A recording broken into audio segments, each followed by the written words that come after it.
what is synergy premium? Now, you have very rightly answered this question as to what is synergy. Synergy is 1 plus 1 is not equal to 2. 1 plus 1 is equal to 11, and that is what is synergy. So let's understand this with the help of an example. Now, I have been running educational institutions here in India who's got branches all over the country. And my educational institution are into management, into engineering, into medical, into architecture, graduate education, postgraduate education. So all, even children education, all the educations my institutions are providing today. My son in US, he calls me up and he says, Papa, how long will you work? It's time that you must relax now, and you have done enough in your life. So it's time that you must relax and enjoy your life. So sell off all your educational institutions, come to US and spend time relaxing yourself completely. ये idea मुझे अच्छा लगता है, मुझे लगता है ऐसा करना चाहिए. तो मैं क्या करता हूँ, मैं मेरे इंस्टीट्यूशंस को सेल करने के लिए पेपर में ऐड देता हूँ. तो बहुत सारे लोग मेरे इंस्टीट्यूशन को खरीदने के लिए आएंगे, है ना. तो उसमें दो कैटेगरी के लोग होंगे. एक वो लोग होंगे जिनका ऑलरेडी कहीं ना कहीं एजुकेशनल इंस्टीट्यूशंस चालू हैं. सिम्बाइसिस है, भारतीय विद्यापीठ है, वेलोर इंस्टीट्यूट है, एमआईटी यूनिवर्सिटी है, महावीर तीर्थंकर यूनिवर्सिटी है. सो ये सारे इंस्टीट्यूट्स आएंगे मेरे पास कि भाई हम आपके इंस्टीट्यूशंस को खरीदने के लिए तैयार हैं. और मेरे पास में कुछ नए लोग भी आएंगे जिन्होंने एजुकेशन के क्षेत्र में कुछ किया नहीं है, but they want to enter into the education institutions. So please tell me, who will offer me a better price? Will the people who are running the institution, they would offer me a better price, or the people who want to enter into the education field first time, they will offer me a better price? Always, sir, those who are education in marketing. Absolutely, sir. Right. So those who are already running the educational institutions, they will be willing to pay me a premium for buying my institutions than the ordinary people who have no education, no experience in running the educational institution. And that is what is called as synergy premium. तो मुझे मालूम है कि अगर Symbiosis आके मेरे institutions को खरीदेगा तो सिम्बाइसिस का तो ब्रांच एक्सपेंशन हो जाएगा एक दिन में. उनको तो कुछ करने की जरूरत नहीं है. They will have the operations in the remaining part of the country also actually.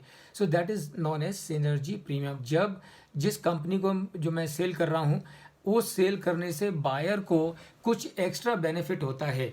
तो अगर कुछ एक्स्ट्रा बेनिफिट होता है तो obviously as a smart seller, what I need to do, I need to ask the buyer, please share this synergistic benefit that you are going to derive, part of this benefit with me, and that is known as your synergy premium. I hope that answers and explains the concept of control premium and Yes. synergy premium very clearly. Yes. Yep. Yes. All right. Very good. So let's have a control premium is function of what? So why do we have the control premium? Let's understand. So control premium is function of number one, the degree of perceived financial and business synergies available to the potential purchaser, as we have discussed.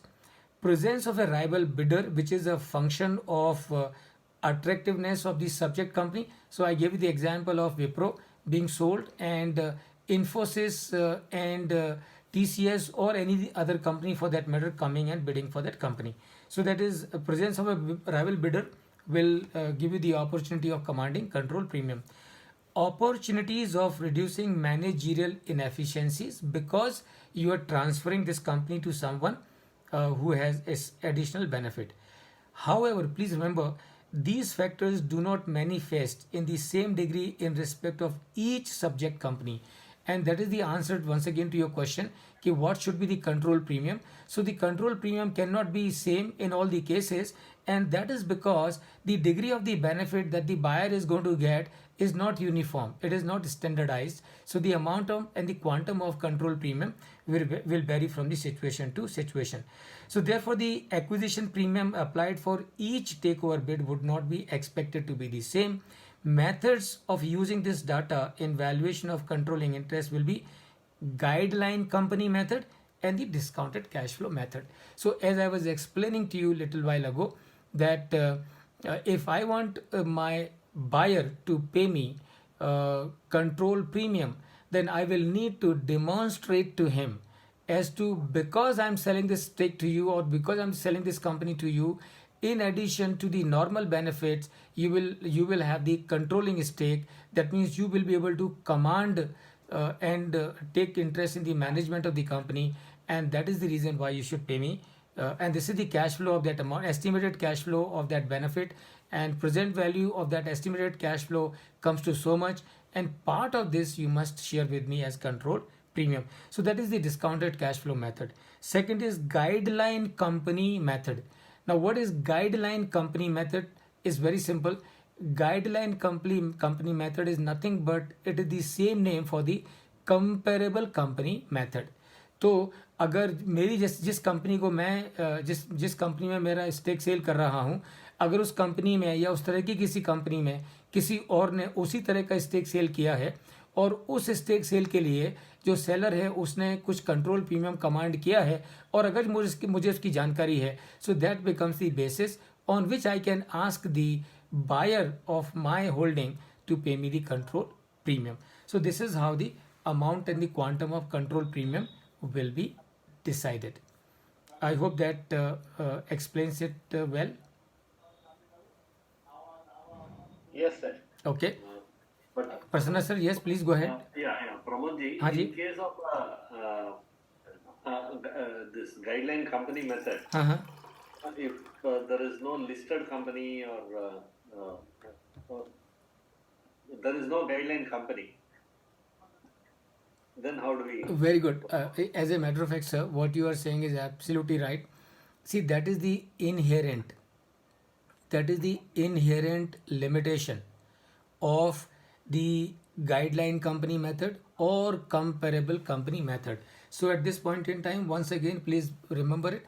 Whether you call it guideline company method or you call it comparable company method, both mean the same thing. That's number one. Number two, this is the inherent limitation of guidelines company method or the comparable company method. हम बात करते हैं कि comparable company method company ढूंढ लो और उसके हिसाब से वैल्यूएशन कर लो, पर ऐसा नहीं है कि कंपेरेबल कंपनी आपको हर एक सड़क पे हर एक दुकान पे मिल जाएंगे तो आप उसको no. It's a very difficult proposition. You are lucky if you get any comparable company. So if you are able to get by chance a comparable company, then you can use that comparable company for arriving at your valuation. So if you are not getting the comparable company, then the other option that you have is to use the discounted cash flow. That means, again, see, that is the beauty, that is the expertise of a valuation professional. And that is what, that is the valuation professional will, with the interaction with the buyer and with the seller, he would be able to quantify कि अगर ये controlling stake sale होता है तो इसकी वजह से buyer को कितना कैश फ्लो बेनिफिट मिलेगा. तो वो उसको घूम घूम के उसके पूरा तरह से छानबीन करके उसको मालूम करना पड़ेगा कि कितना जो उसको बेनिफिट हो रहा है उसको क्वांटिफाई कर सकते हैं. तो कैसे करेंगे और कितना होगा, और वो जो आपने क्वांटिफाई किया, वो जो आपने कैश फ्लो निकाला उस बेनिफिट का, उसकी प्रेजेंट वैल्यू मालूम करो. और उसकी प्रेजेंट वैल्यू मालूम करो, जैसे आप discounted cash flow method use करते हो उसी तरह से डिस्काउंटेड कैश फ्लो मेथड से उसका जो बेनिफिट होगा उसकी वैल्यू वर्कआउट करो और उसके बेसिस पर आप फिर कंट्रोल प्रीमियम को नेगोशिएट करो. I hope that answers your query. Okay, good.